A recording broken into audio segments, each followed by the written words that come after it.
साल 1971 बांग्लादेश में आजादी की आवाज बुलंद होती है और पाकिस्तान सिविल वॉर के सबसे बैड फेज से गुजर रहा होता है।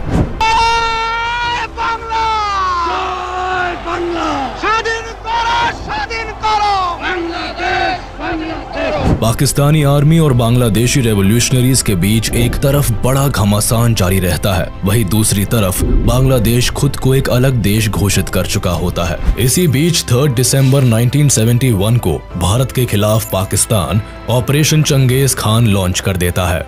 पाकिस्तान एयरफोर्स इंडिया के कई एयरफील्ड्स पर बमबारी करना शुरू कर देती है और अब भारत भी इस जंग में शामिल हो जाता है और इसी के साथ शुरुआत होती है इंडिया पाकिस्तान वॉर ऑफ 1971 की। लेकिन भारत और पाकिस्तान के बीच ये वॉर होती ही क्यों है? पाकिस्तान के सिविल वॉर से भारत का क्या लेना देना होता है? और 1947 में पाकिस्तान का दामन थामने वाला ईस्ट पाकिस्तान आखिर क्यों आजादी की मांग पर उतर आता है? भारत का इस पूरे वॉर में क्या कंट्रीब्यूशन रहता है? कॉलोनियल टाइम से पहले इंडियन सबकॉन्टिनेंट में एक नहीं बल्कि कई किंगडम्स राज करते थे। ये सभी किंगडम्स अपने आप को एक अलग भाषा, ट्रेडिशन, कल्चर से आइडेंटिफाई करते थे और कुछ यही कहानी आज के वेस्ट बंगाल और बांग्लादेश की भी थी, जो उस टाइम में बंगाल के नाम से जाना जाता था। 13th सेंचुरी से ही इस एरिया पर ज्यादातर मुस्लिम रूलर्स का रूल चलता था, लेकिन धर्म से ज्यादा यहाँ के लोग खुद को बंगाली भाषा, कल्चर और ट्रेडिशन से इंटीग्रेटेड महसूस करते थे। अलग अलग धर्म से होने के बाद भी यहाँ कम्युनिटीज में यूनिटी एग्जिस्ट करती थी। 1757 में बंगाल में ब्रिटिश राज आने के बाद कम्युनिटीज के बीच धर्म की खाई गहरी होती जाती है, लेकिन एक चीज जो हमेशा कॉमन रहती है वो है बंगाली एथनिसिटी। 1947 में ब्रिटिश रूल के खत्म होते ही भारत को आजादी मिलती है, लेकिन ये आजादी भारत को दो देशों में बांट देती है, भारत और पाकिस्तान। मुस्लिम मेजॉरिटी लोग पाकिस्तान को चुन लेते हैं, जबकि भारत खुद को लोकतांत्रिक देश घोषित करता है। धर्म के नाम पर हुए इस विभाजन से दोनों देशों की बाउंड्रीज तो तय हो जाती है, लेकिन एक ही कल्चर, ट्रेडिशन और लैंग्वेज को फॉलो करने वाले रीजन्स दो अलग मुल्क का हिस्सा बन जाते हैं। जैसे आधा पंजाब पाकिस्तान को मिलता है और आधा भारत का हिस्सा बनता है। पार्टीशन की लकीरों से बंगाल भी अछूता नहीं रहता है। स्टार्टिंग फेज में पूरा बंगाल रीजन पार्टीशन को स्ट्रांगली अपोज करता है, लेकिन जब विभाजन की मांग तेज होती है तो बंगाल का वेस्टर्न रीजन भारत में शामिल हो जाता है। वही Muslim majority East Bengal Pakistan का हाथ थाम लेता है। उनकी उम्मीद होती है कि इस्लाम की फाउंडेशन पर बने पाकिस्तान में उन्हें better social and economic status और फैसिलिटीज मिलेंगी। साथ ही पाकिस्तानी गवर्नमेंट उनके फंडामेंटल राइट्स को रिकॉग्नाइज करे और उन्हें उनका पूरा हक दे। पाकिस्तान के साथ भारत में रह रहे कुछ मुस्लिम्स की भी यही उम्मीद होती है। इसलिए जब बंटवारा होता है तो दोनों ही कम्युनिटीज में मास माइग्रेशन देखने को मिलता है। हिंदू पाकिस्तान से भारत आते हैं तो मुस्लिम भारत से पाकिस्तान चले जाते हैं। वेस्ट बंगाल और बिहार से भी कई बिहारी मुस्लिम्स ईस्ट बंगाल की तरफ माइग्रेट करते हैं और हिंदू लोग भारत आ जाते हैं। ये मास माइग्रेशन अपने साथ एक बहुत बुरा दौर लेकर आता है, जिसमें दंगे फसाद से बेकसूर लोग मारे जाते हैं। लॉ एंड ऑर्डर पूरी तरह से तहस नहस हो जाता है। 14 लाख लोग अपना घर छोड़ देते हैं और लाखों फैमिलीज को अपनी डेस्टिनेशन पर पहुंचने से पहले ही मौत के घाट उतार दिया जाता है। मरने वालों की संख्या 2 लाख से 20 लाख तक बताई जाती है। इन टफेस्ट सिचुएशंस के बीच इंडिया का डिवीजन हो जाता है और एक नई कंट्री दुनिया को मिलती है, पाकिस्तान, जिसके 2 हिस्से होते हैं, वेस्ट पाकिस्तान और ईस्ट पाकिस्तान, जो एक दूसरे से 1600 किलोमीटर की दूरी पर होते हैं। पाकिस्तान की फॉर्मेशन में मेजॉरिटी भले ही मुस्लिम्स की होती है, लेकिन सभी एक अलग एथनिक ग्रुप को रिप्रेजेंट करते हैं। Majority of ethnic group Bengali Muslim की होती है, जो ईस्ट पाकिस्तान में रहते हैं, जबकि वेस्ट पाकिस्तान में पंजाबी, सिंधी, पख्तूनी और बलोची एथनिक ग्रुप की सुपीरियोरिटी रहती है। ऐसे में एक बड़ी आबादी होने के बाद भी बंगाली मुस्लिम्स को साइडलाइन कर दिया जाता है। पॉलिटिक्स से लेकर ब्यूरोक्रेसी, मिलिट्री और सभी पावरफुल पोजीशंस पर वेस्ट पाकिस्तान के एथनिक ग्रुप को रिप्रेजेंटेशन मिलती है। Specifically government related important decisions and work primarily West Pakistan में कॉन्सेंट्रेटेड रहते हैं। पाकिस्तान की पॉलिटिक्स में भी भी वेस्ट पाकिस्तान का इन्फ्लुएंस रहता है। 1947 में पाकिस्तान की शुरुआत भारत की तरह एक पार्लियामेंट्री डेमोक्रेसी से होती है, जिसमें प्राइम मिनिस्टर की कमान लियाकत अली खान संभालते हैं, जबकि मोहम्मद अली जिन्ना को पहला गवर्नर जनरल बनाया जाता है। अपने पहले ही टर्म में लियाकत सरकार को ईस्ट पाकिस्तान और वेस्ट पाकिस्तान को इफेक्टिवली गवर्न करने में कई परेशानियों का सामना करना पड़ता है, जो आने वाली सरकार को भी महसूस होती है। मैक्सिमम पावर सेंट्रल गवर्नमेंट में एक ही पोजीशन पर कॉन्सेंट्रेटेड होती है, जिसकी वजह से पाकिस्तान में पॉलिटिकल इंस्टेबिलिटी भी आने वाले सालों में देखने को मिलती है और ईस्ट पाकिस्तान को रिप्रेजेंटेशन का सही मौका नहीं मिल पाता है। 21 मार्च 1948 को मोहम्मद अली जिन्ना एक नया रूल लेकर आते हैं और उर्दू को पाकिस्तान की ऑफिशियल लैंग्वेज डिक्लेयर कर देते हैं। State language of Pakistan is going to be Urdu and no other language.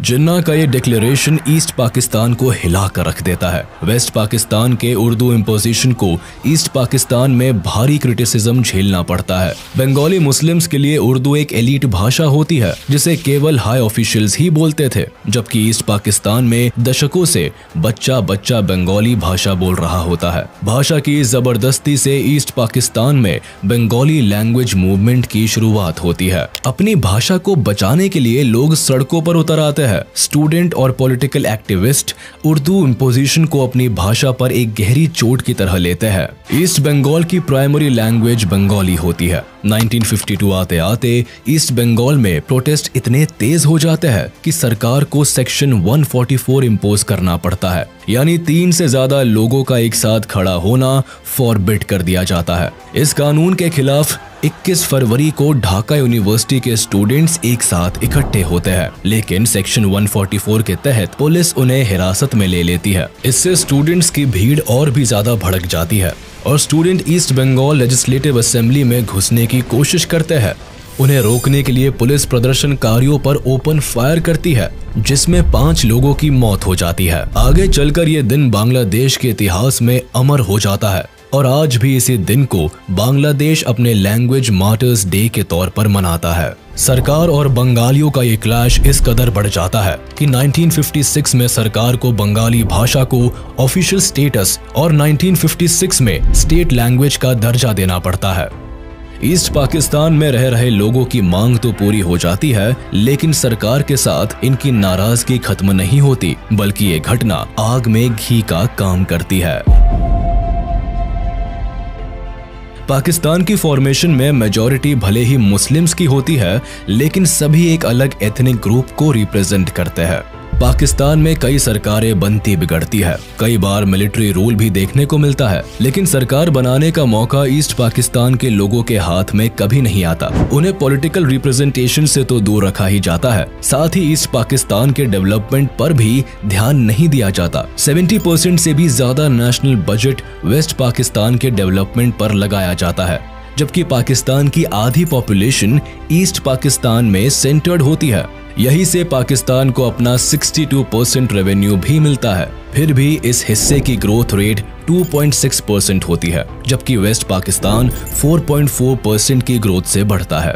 एक ही देश के दोनों हिस्सों में इस हद तक इकोनॉमिक डिस्क्रिमिनेशन होने से गवर्नमेंट और बंगाली लोगों के बीच की खाई गहरी होती चली जाती है। 1966 में मामला तब ज्यादा बिगड़ जाता है जब ईस्ट पाकिस्तान की अवामी लीग पार्टी सेंट्रल गवर्नमेंट के सामने इकोनॉमिक डेवलपमेंट को लेकर 6 पॉइंट की डिमांड उठाती है। पार्टी के लीडर शेख मुजीबुर रहमान इन डिमांड्स को पेश करते हैं, जिसमें साफ कहा जाता है कि ईस्ट पाकिस्तान को एक ग्रेटर ऑटोनॉमी बना दिया जाए, इसके रिसोर्सेज को यूज करने की पावर ईस्ट पाकिस्तान की सरकार के हाथ में दी जाए, यहाँ तक कि ईस्ट पाकिस्तान की अपनी एक अलग करेंसी हो, साथ ही वहां एक अलग रिजर्व बैंक स्टैब्लिश किया जाए। इसके अलावा ईस्ट पाकिस्तान को फॉरेन रिजर्व रखने की पावर भी दी जाए और इनके पास अपनी एक अलग डिफेंस फोर्स हो। अवामी लीग की ये डिमांड सत्ता में बैठी सरकार की जड़ें हिला देती है। इन पॉइंट से जाहिर होता है कि ईस्ट पाकिस्तान को इंडिपेंडेंट कंट्री बनाने की कोशिश की जा रही है। सरकार इन सभी पॉइंट्स को रिजेक्ट कर देती है और इन डिमांड्स को देश के खिलाफ बताती है। अवामी लीग भी इस फैसले से चुप नहीं बैठती और कंटिन्यूअस इस पर काम करती है। इसीलिए 1968 में सरकार अवामी लीग के लीडर शेख मुजीबुर रहमान और कई ऑफिशियल्स को देश के खिलाफ कॉन्स्पिरेसी रचने के इल्जाम में अरेस्ट कर लेती है।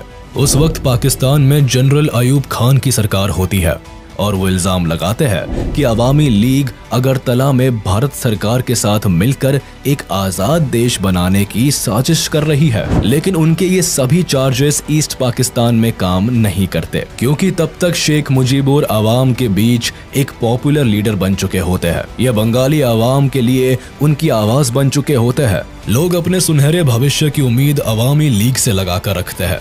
इसीलिए जब शेख मुजीबुर के अरेस्ट की खबर ईस्ट पाकिस्तान की जनता को मिलती है तो लोग सड़कों पर उतर आते हैं, जगह जगह प्रोटेस्ट होने लगते हैं। लोगों में इस कदर गुस्सा भरा होता है कि सरकार को मजबूरन घुटने टेकने पड़ते हैं। 22 फेब 1969 को शेख मुजीबुर को रिहा कर दिया जाता है, लेकिन ईस्ट पाकिस्तान में प्रोटेस्ट इस कदर बढ़ जाते हैं कि जनरल अयूब खान को रिजाइन करना पड़ता है। इसके बाद प्रेसिडेंट का पद संभालते हैं जनरल याह्या खान, जो 1970 में पाकिस्तान में पहली बार जनरल इलेक्शन कराते हैं।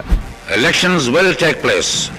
I have left this decision to the Chief Election Commissioner. Pakistani government इस गुमान में होती है कि majority of seats West Pakistan की पॉलिटिकल पार्टीज के हाथ आएगी, लेकिन जब रिजल्ट आता है तो पाकिस्तानी सरकार की नींव हिल जाती है। अवामी लीग को जनरल इलेक्शंस में भारी मतों से जीत मिलती है। 313 में से 167 सीट्स अवामी लीग को मिलती है, लेकिन वो ये सभी सीट्स ईस्ट पाकिस्तान में हासिल करते हैं, जबकि वेस्ट पाकिस्तान में एक भी सीट पर अवामी लीग की जीत नहीं होती। कुछ यही हाल वेस्ट पाकिस्तान की पाकिस्तान पीपल पार्टी का भी होता है, जिसे वेस्ट पाकिस्तान में 86 सीट्स मिलती है और ईस्ट पाकिस्तान में 0। अवामी लीग को पाकिस्तान में सरकार बनाने का अधिकार तो मिल जाता है, लेकिन ये वेस्ट पाकिस्तान की पॉलिटिकल पार्टीज को जरा भी रास नहीं आता। इसीलिए याह्या खान और PPP leader Zulfikar Ali Bhutto military officials के साथ मिलकर नेशनल असेंबली को कैंसिल करने का प्लान बनाते हैं। 1 मार्च 1971 को प्लान के according Yahya Khan national assembly को कैंसिल कर देते हैं। ईस्ट पाकिस्तान की आवाम इस नाइंसाफी के खिलाफ आवाज उठाने से पीछे नहीं रहती। डेमोक्रेसी का ऐसा मजाक बनता देख लोग प्रोटेस्ट कर देते हैं। पहली बार ईस्ट पाकिस्तान में आजादी के नारे लगते हैं। सभी लोग साथ मिलकर एक नए देश की मांग करते हैं और बांग्लादेश नाम दुनिया के सामने आता है। अवामी लीग पार्टी भी अपनी आवाज बुलंद करती है और शेख मुजीबुर जनता के सपोर्ट में उतर आते हैं। ईस्ट पाकिस्तान में अवाम पाकिस्तानी गवर्नमेंट के किसी भी ऑर्डर को मानना बंद कर देती है। प्रोटेस्टर्स यहाँ ऑर्गेनाइज्ड होकर एक इंडिपेंडेंट आर्मी को बनाते हैं, जिसे मुक्ति बाहिनी नाम दिया जाता है। इस आर्मी का मकसद बांग्लादेश की आजादी होता है। इस सिचुएशन में पाकिस्तान गवर्नमेंट को जब ईस्ट पाकिस्तान अपने हाथ से निकलता हुआ नजर आता है तो पाकिस्तानी आर्मी के जरिए यहाँ रिवॉल्ट्स को दबाने की कोशिश होती है। मार्च 1971 को एयर फ्लाइट के जरिए वेस्ट पाकिस्तान से कई पाकिस्तानी सोल्जर्स को ढाका लाया जाता है, जो मुक्ति बाहिनी के खिलाफ ऑपरेशन चलाते हैं। मुक्ति बाहिनी से निपटने के लिए वेस्ट पाकिस्तान एक east Pakistani central peace committee बनाती है, जिसे शांति बाहिनी नाम दिया जाता है। लेकिन पीस स्टैब्लिश करने के बजाय ये कमेटी ईस्ट पाकिस्तान में लोगों पर अत्याचार करना शुरू कर देती है। लॉ एंड ऑर्डर की धज्जियां उड़ जाती है। बंगालीज वेस्ट पाकिस्तान से अपने सारे नाते तोड़ लेते हैं। पाकिस्तानी गवर्नमेंट को जब ईस्ट पाकिस्तान की आवाज दबाने का कोई रास्ता नजर नहीं आता तो सरकार एक ऐसी साजिश रचती है कि वॉर क्राइम्स की सारी हदें पार हो जाती है। ईस्ट पाकिस्तानी लीडर्स का कहना था कि वेस्ट पाकिस्तान उनके 6 पॉइंट मूवमेंट को मान ले, जिसके बाद वो सब हार्मनी के साथ रह सकते हैं। लेकिन पाकिस्तानी आर्मी को यह बात मंजूर नहीं होती। 25 मार्च 1971 को पाकिस्तानी आर्मी ईस्ट पाकिस्तान में एक खतरनाक जेनोसाइड प्लान करती है, जिसे ऑपरेशन सर्च लाइट नाम दिया जाता है। इसका मकसद बांग्लादेश की आजादी की मांग करने वाले सभी रेवोल्यूशनरीज को टारगेट करना होता है। साथ ही उन लोगों को भी मौत के घाट उतारना होता है जो अलग देश की मांग कर रहे होते हैं। कहने को तो ये पाकिस्तानी आर्मी का एक अभियान होता है, लेकिन सही मायनों में ये एक वॉर क्राइम का एक्ट साबित होता है, जिसका मकसद ईस्ट पाकिस्तान में जेनोसाइड और पब्लिक मैसेकर को अंजाम देना होता है। 25 मार्च बांग्लादेश के लोगों के लिए सबसे काली रात साबित होती है। Troops from West Pakistan, Punjabis, savagely terrorized the Bengali population of East Pakistan. Perhaps 1 million people died. हजारों पाकिस्तानी सोल्जर्स ढाका में घुसते हैं, कर्फ्यू इम्पोज किया जाता है, टेलीफोन या रेडार सब बंद कर दिए जाते हैं, सभी फॉरेन जर्नलिस्ट को पहले ही डिपोर्ट कर दिया जाता है, पूरे शहर को सील करके सबसे पहले शेख मुजीबुर को अरेस्ट किया जाता है। ऑपरेशन सर्च लाइट में पाकिस्तानी सेना ने लगभग 10 लाख से ज्यादा बांग्ला बोलने वाले ईस्टर्न पाकिस्तानियों को मौत के घाट उतार दिया। इस मैसेकर में ज्यादातर नेता, क्रांतिकारी, बंगाली, अवामी पार्टी के मेंबर्स और आम जनता को बुरी तरह से टारगेट किया गया। इस भयंकर मैसेकर के बाद लाखों लोग भागकर भारत में शरण लेने आ जाते हैं। 25 मार्च की रात शुरू हुआ ये वॉर क्राइम लगभग अगले 8 महीनों तक चला, जिसमें 30 लाख से ज्यादा लोग पाकिस्तानी आर्मी के अत्याचार से मारे गए। हजारों को यही बुरी तरह से घायल कर दिया गया। यहाँ सबसे दिल दहला देने वाली बात ये हुई कि पाकिस्तानी आर्मी ने ईस्ट पाकिस्तान में लगभग 4 लाख लड़कियों और औरतों के साथ सामूहिक बलात्कार किया और उनका रेप करके उन्हें पब्लिकली परसिक्यूट कर दिया। पाकिस्तानी आर्मी के इस तरह के शर्मनाक काम को जब यूएस प्रेसिडेंट तक पहुंचाया गया, तब भी यूएस ने इस जेनोसाइड को रोकने का कोई काम नहीं किया। उल्टा अपने एलाइज पाकिस्तान को वॉर में सपोर्ट करते रहे। अरेस्ट से पहले ही शेख मुजीबुर ईस्ट पाकिस्तान को इंडिपेंडेंट कंट्री घोषित कर देते हैं और इसे बांग्लादेश नाम देते हैं। 27 मार्च को मेजर जियाउर रहमान खुद ये डिक्लेरेशन पब्लिक को पढ़कर सुनाते हैं।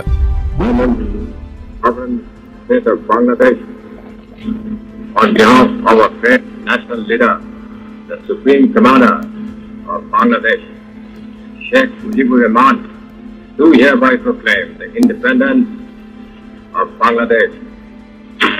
बांग्लादेश को आजाद देश घोषित कर दिया जाता है, लेकिन यह आजादी इतनी भी आसान नहीं होती। मेजर शहरों को अपने कंट्रोल में लेने के लिए एक ही रात में 7,000 इनोसेंट बंगाली लोगों को मौत के घाट उतार दिया जाता है। इस मैसेकर में एक ही हफ्ते के अंदर 3 लाख से भी ज्यादा बंगाली लोगों का कत्लेआम कर दिया जाता है। लाखों औरतों का रेप किया जाता है। पाकिस्तानी आर्मी अपने ही देश के लोगों को इस कदर टॉर्चर करती है कि डरकर 10 मिलियन से भी ज्यादा लोग बांग्लादेश छोड़कर भारत में घुस आते हैं। कुछ ही दिनों में लोग अपना घर परिवार सब कुछ खो बैठते हैं। भारत पहले से बांग्लादेश की सिचुएशन पर नजर रख रहा होता है, लेकिन जब लाखों की संख्या में रेफ्यूजीज धीरे धीरे भारत की तरफ आते हैं, तो भारत की मुश्किलें भी बढ़ जाती है। भारत भी इस कॉन्फ्लिक्ट का हिस्सा बन जाता है। इसीलिए भारत सरकार अवामी पार्टी के कई लीडर्स को अपने देश में शरण देती है।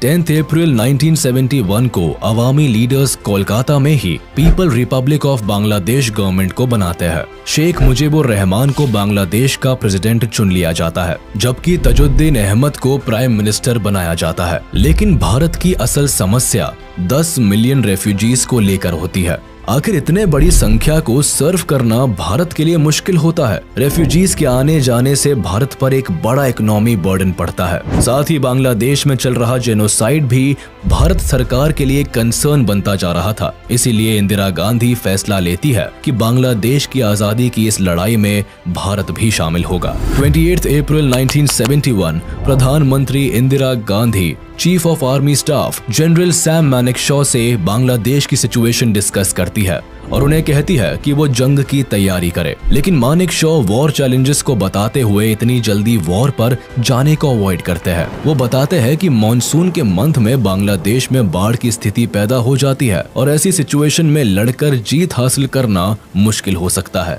इसीलिए वॉर का राइट टाइम नवंबर दिसंबर की विंटर्स रखा जाता है। प्रधानमंत्री जनरल्स को पूरी आजादी देती है कि वो जब चाहे तब ऑपरेशन स्टार्ट कर सकते हैं। हम हर तरह से मुक्ति वाहिनी की सहायता करेंगे, बांग्लादेश के लोगों की मदद करेंगे।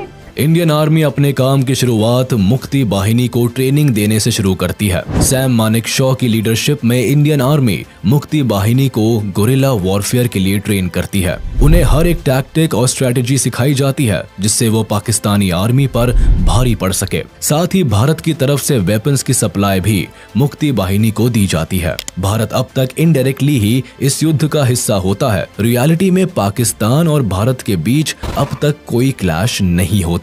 3 दिसंबर 1971 को सिचुएशन तब बदल जाती है जब पाकिस्तान ऑपरेशन चंगेज खान को लॉन्च कर देता है और ये उसकी सबसे बड़ी भूल साबित होती है। वो भारत के 11 एयरफील्ड्स को निशाना बनाता है। अमृतसर, आगरा, पठानकोट, जोधपुर, श्रीनगर, अंबाला जैसे 11 एयरफील्ड्स को टारगेट किया जाता है। रेडार स्टेशन को डिस्ट्रॉय करने की कोशिश की जाती है। पाकिस्तान की तरफ से जंग का बिगुल बज चुका होता है और उसी शाम इंदिरा गांधी भी रेडियो मैसेज देकर जनता को इसकी जानकारी देती है। कुछ ही घंटे पहले करीब 5:30 बजे शाम के 3 दिसंबर पाकिस्तान ने हमारे ऊपर एक हमला किया।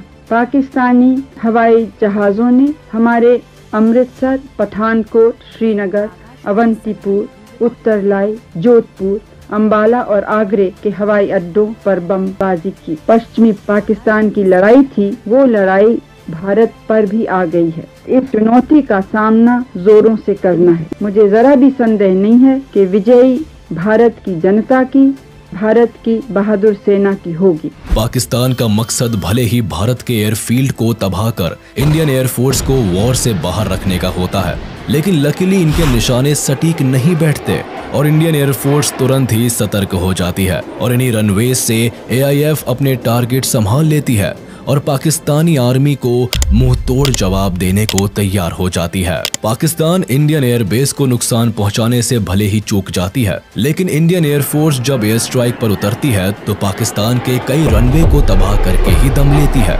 मुरिद, मियानवाली, सरगोधा, चांडलर, रिसलवाला वेस्ट पाकिस्तान के कुछ जरूरी एयर बेसेस होते हैं जिन्हें इंडियन एयरफोर्स बुरी तरह डैमेज कर देती है। वेस्ट पाकिस्तान के रनवेज की हालत इतनी खराब हो जाती है कि कई दिनों तक वह वॉर के लिए कुछ एयर बेसेस को यूज नहीं कर पाते। कुछ यही हाल इंडियन आर्मी ईस्ट पाकिस्तान के एयर बेसेस का भी करती है, जहां 2 दिन के अंदर ही चिट्टागोंग, जेसोर और कुर्मितोला एयर बेसेस को तबाह कर देती है। 4 दिसंबर को इंडियन नेवी भी पाकिस्तानी नेवल आर्मी को मुंह तोड़ जवाब देने से बाज नहीं आती। इंडियन नेवी को जानकारी होती है कि कराची पोर्ट पाकिस्तान नेवी का सबसे बड़ा हेडक्वार्टर होता है। ये पोर्ट पाकिस्तान के मैरीटाइम ट्रेड के लिए भी सबसे इम्पोर्टेंट है। इसे नुकसान हुआ तो पाकिस्तान की इकोनॉमी क्रैश कर सकती है।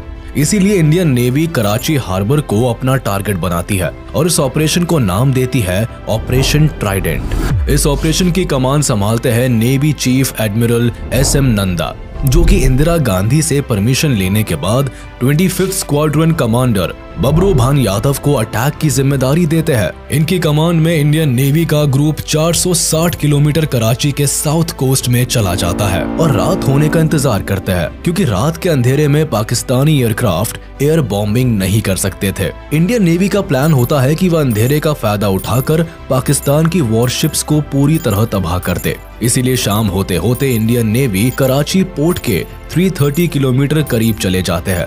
इनके पास INS Veer, INS Nirghat and INS Nipat जैसी मिसाइल बोट्स और 2 anti submarine corvettes INS Kiltan और INS कच्चल होती है। सभी वॉरशिप्स भारी मिसाइल से लैस होती है। रात को जब पाकिस्तानी नेवी को अंदाजा भी नहीं होता कि वह बड़े हमले का शिकार होने वाले हैं, तभी इंडियन वॉरशिप्स कराची से 130 किलोमीटर की दूरी से ही पाकिस्तानी वॉरशिप का पता लगा लेती है।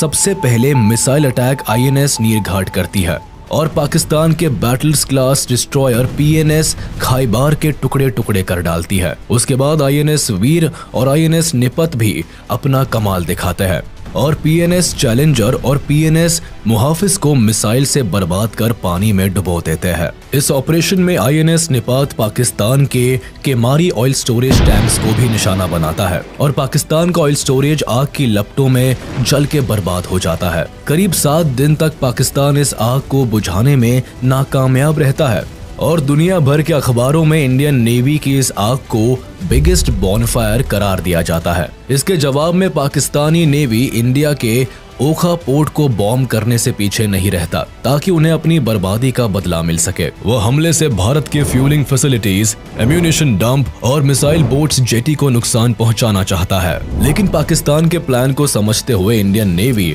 अपनी मिसाइल बोट्स को पहले ही ओखा पोर्ट से हटा देता है और यहाँ भी पाकिस्तान के हाथ केवल हार ही आती है। इंडियन नेवी का ये पहला ऑपरेशन होता है जिसमें एंटी मिसाइल्स का इस्तेमाल किया जाता है और आज के दिन इस दिवस को इंडियन नेवी डे के रूप में मनाया जाता है। इसके अलावा पाकिस्तानी नेवी को इस वॉर में सबसे ज्यादा डर INS विक्रांत का भी होता है। उन्हें ये जानकारी होती है कि INS विक्रांत जंग की तस्वीर पलट कर रख सकता है, क्योंकि INS विक्रांत शान से बे ऑफ बंगाल के रास्ते ईस्ट पाकिस्तान पर एयरफोर्स को कैरी किए हुए ऑलरेडी एक्टिव था। इसलिए पाकिस्तानी आर्मी इसे बर्बाद करने के लिए PNS गाजी को इस रूट में भेजती है। लेकिन मामला उल्टा पड़ जाता है। नेवल सबमरीन PNS गाजी कराची से बे ऑफ बंगाल की तरफ आती है, लेकिन इसके पहले वो अपने प्लान को एक्टिवेट कर पाता, इंडियन नेवी की डिफेंस फोर्स को इस साजिश की खबर लग जाती है। भारत भी चौकन्ना हो जाता है। यहाँ PNS गाजी को चकमा देने के लिए विशाखापट्टनम पर INS राजपूत को एक्टिव कर दिया जाता है और ऐसा जताया जाता है कि विशाखापट्टनम पोर्ट पर INS विक्रांत खड़ा है। पाकिस्तानी नेवी को गुमराह करने के लिए INS विक्रांत के कॉल साइन का यूज किया जाता है। साथ ही INS राजपूत से भी सिग्नल्स भेजे जाते हैं। अपने मिशन को अंजाम देने के लिए PNS गाजी जैसे ही विशाखापट्टनम पोर्ट पर पहुंचता है, तभी INS राजपूत 2 डेप्थ चार्जर्स से PNS गाजी सबमरीन पर हमला करता है। PNS गाजी इस पूरे मामले को समझता और रिट्रीट करता। तब तक INS राजपूत ने हमले शुरू कर दिए और इस तरह PNS गाजी पाकिस्तान के मंसूबों के साथ ही डूब जाता है। 4 दिसंबर की रात को पाकिस्तान राजस्थान के लोंगेवाला पोस्ट से भारत पर हमला करता है। उन्हें खुफिया जानकारी होती है कि यहाँ इंडियन सोल्जर्स की संख्या कम है। बस इसी का फायदा उठाकर वह भारत में दाखिल होने और रामगढ़ जैसलमेर होते हुए दिल्ली पहुंचने की साजिश रचता है। इस साजिश के तहत पाकिस्तान 2000 जवानों के साथ 59 टैंक्स और एक मोबाइल इन्फेंट्री ब्रिगेड को लेकर लोंगेवाला पोस्ट पर हमला कर देते हैं। यहाँ उनका सामना भारतीय सेना की 23वीं बटालियन पंजाब रेजिमेंट की कंपनी से होता है, जिसकी कमान मेजर कुलदीप सिंह चंदपुरी के पास होती है। 7 दिसंबर 1971 तक लड़ी गई इस लड़ाई में पाकिस्तान के मंसूबे धरे के धरे रह जाते हैं, जब मेजर कुलदीप सिंह चंदपुरी की लीडरशिप में केवल 120 इंडियन सोल्जर्स ही पाकिस्तान के हजारों सोल्जर्स और टैंक्स को धूल चटा देते हैं। लोंगेवाला में भारतीय सैनिक एक ऊंचे रेत के टीले को अपने कब्जे में ले लेते हैं और इस ऊंचाई का फायदा उठाकर अपनी स्ट्रैटेजी बनाते हैं। कुलदीप सिंह चंदपुरी को पता होता है कि सुबह होने तक उन्हें कोई हवाई मदद नहीं मिल सकती, इसीलिए वह सुबह तक पाकिस्तानी आर्मी को उलझा कर रखने की स्ट्रैटेजी बनाते हैं। हालांकि पाकिस्तान से फायरिंग पहले स्टार्ट होती है, लेकिन आगे वह बढ़ते हुए पाकिस्तानी टैंक चारों तरफ लगे कटीले तारों को देखकर रुक जाते हैं। इन वायर्स को वो लैंड माइन्स का सिंबल समझकर एक जरूरी वक्त तारों को हटाने और अपने कंफ्यूजन को क्लियर करने में गुजार देते हैं। फिर जैसे ही पाकिस्तानी टैंक्स आगे बढ़ते हैं, वो रेगिस्तान की रेत में फंस जाते हैं।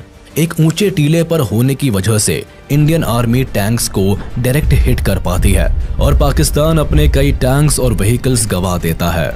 जब तक पाकिस्तान भारत की चाल को समझ पाता, तब तक सुबह हो जाती है और सूरज की पहली किरण के साथ ही इंडियन एयरफोर्स का सपोर्ट सोल्जर्स को मिलता है। इंडियन एयरफोर्स के HAL HF-24 Marut fighters and hawker Hunter aircraft इस लड़ाई में पाकिस्तान के हमलों का मुंह तोड़ जवाब देते हैं और लोंगेवाला में जीत का बिगुल बजा देते हैं। इस हार से पाकिस्तान को बहुत बड़ा झटका लगता है। वह अपने कई सैनिक और आर्म्ड व्हीकल खो देता है। लोंगेवाला का ये एयर ग्राउंड ऑपरेशन भारत का बड़ा सक्सेसफुल ऑपरेशन साबित होता है, लेकिन पाकिस्तान के लिए ये एक बहुत बड़ी हार बन जाती है।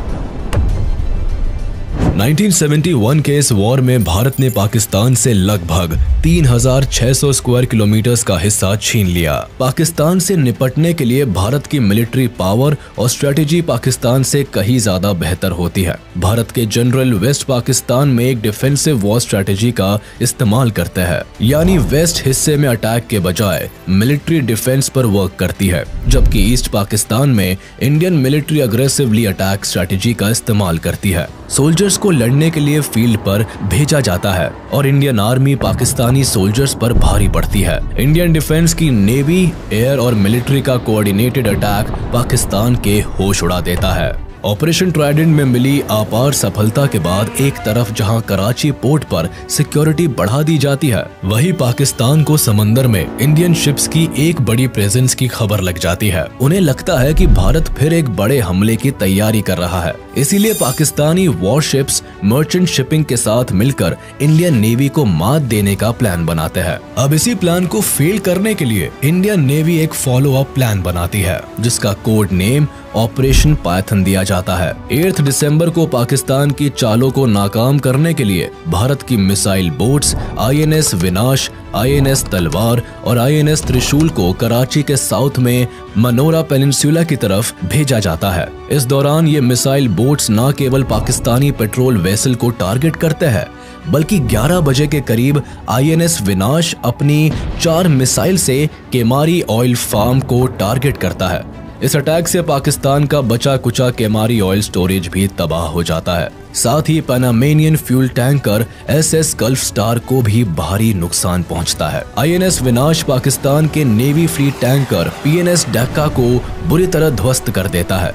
इस हमले से कराची की 50% ऑयल रिक्वायरमेंट धुआं हो जाती है। पाकिस्तान की अर्थव्यवस्था को एक बड़ा झटका लगता है और एक ही रात में पाकिस्तान को लगभग $3 बिलियन का नुकसान उठाना पड़ता है। इस अटैक में भारतीय नेवी को तो कोई नुकसान नहीं पहुंचता, लेकिन पाकिस्तान को केवल आसमान ही नहीं बल्कि समंदर से भी एक बड़ी हार का सामना करना पड़ता है। वॉर में अपनी डूबती नैया को किनारे लगाने के लिए पाकिस्तान UN के पास पहुंचता है और अपील करता है कि भारत को इस वॉर से बाहर रहने के लिए कहा जाए। 4 दिसंबर को जहां एक तरफ पाकिस्तान भारत पर अटैक करता है, वहीं साइमल्टेनियसली यूनाइटेड नेशंस की सिक्योरिटी काउंसिल असेंबल होती है। एक लंबे डिस्कशन में अमेरिका सीधे पाकिस्तान के समर्थन में कूद जाता है। US, चाइना और UK मिलकर भारत को सीज फायर करने के लिए कहते हैं और दबाव बनाया जाता है कि भारत अपनी आर्मी को बांग्लादेश से वापस बुला ले।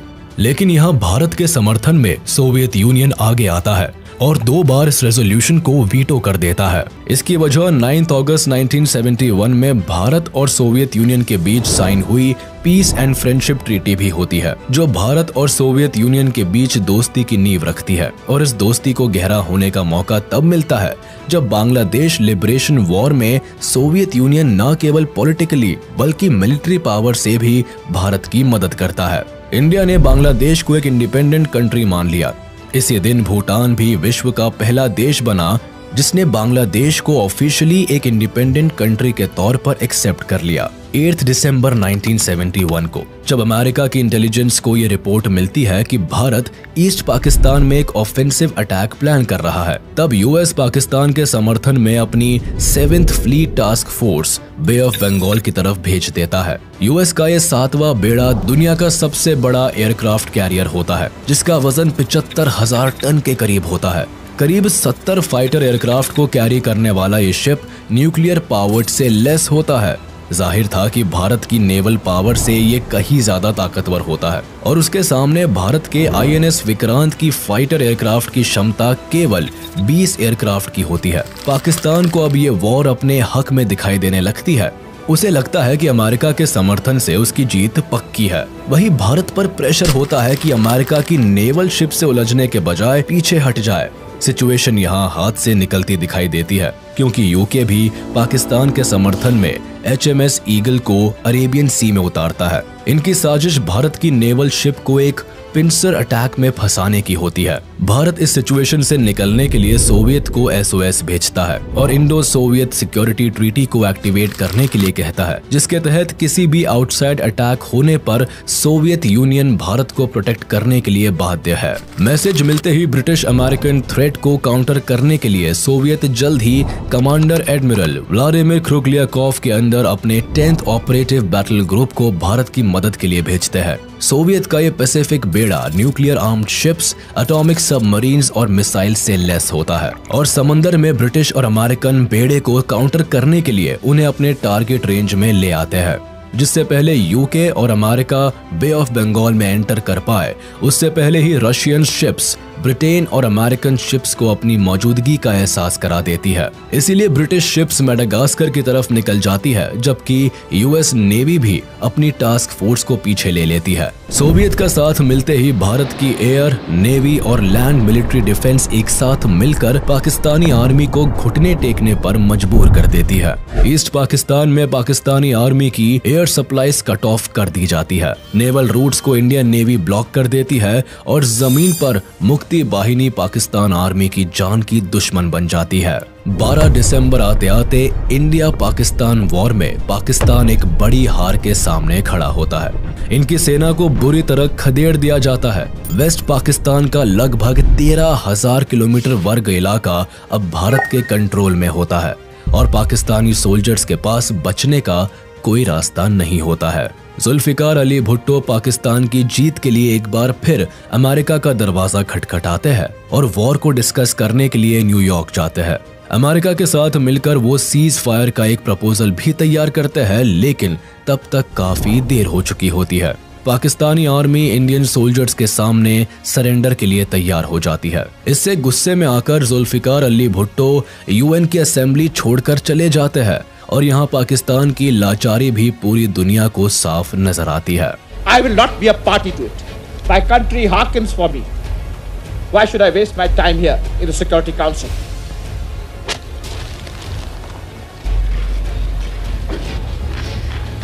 Major general JFR Jacob lieutenant general AAK Niazi के सामने इंस्ट्रूमेंट ऑफ सरेंडर का प्रपोजल रखते हैं, तो लेफ्टिनेंट जनरल AAK नियाजी इसे साइन करने से इनकार कर देते हैं। लेकिन मेजर जनरल जेकब उन्हें ये कहकर 30 मिनट का सोचने का समय देते हैं कि अगर इंस्ट्रूमेंट साइन नहीं हुआ तो पाकिस्तानी आर्मी के 1 लाख से भी ज्यादा सोल्जर्स की मौत के जिम्मेदार वो होंगे और मुक्ति बाहिनी को रोकने के लिए भारत आगे नहीं आएगा। 16 दिसंबर 1971 को ढाका में पाकिस्तानी आर्मी के 93,000 सोल्जर्स इंडियन आर्मी के सामने सरेंडर कर देते हैं। सभी अपनी बंदूक इंडियन आर्मी के सामने झुका देते हैं। वर्ल्ड वॉर 2 के बाद ये दुनिया का सबसे बड़ा सरेंडर होता है, जहां लगभग 1 लाख से ज्यादा सोल्जर्स इंडियन आर्मी के सामने सर झुकाए खड़े होते हैं। लेफ्टिनेंट जनरल AAK नियाजी बिना किसी रेजिस्टेंस के इंस्ट्रूमेंट ऑफ सरेंडर को साइन कर देते हैं। उनके चेहरे पर शर्म और लाचारी साफ झलकती दिखाई देती है और वो इस पूरी घटना के दौरान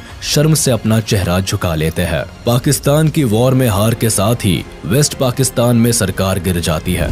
भारत की ये जीत पाकिस्तान के इतिहास में काला धब्बा बन जाती है। इस जीत से जहां भारत की डिफेंस फोर्स अपना लोहा मनवाती है, वही बांग्लादेश को उनकी आजादी मिलती है। इंदिरा गांधी बांग्लादेश को इस जीत की बधाई देती है।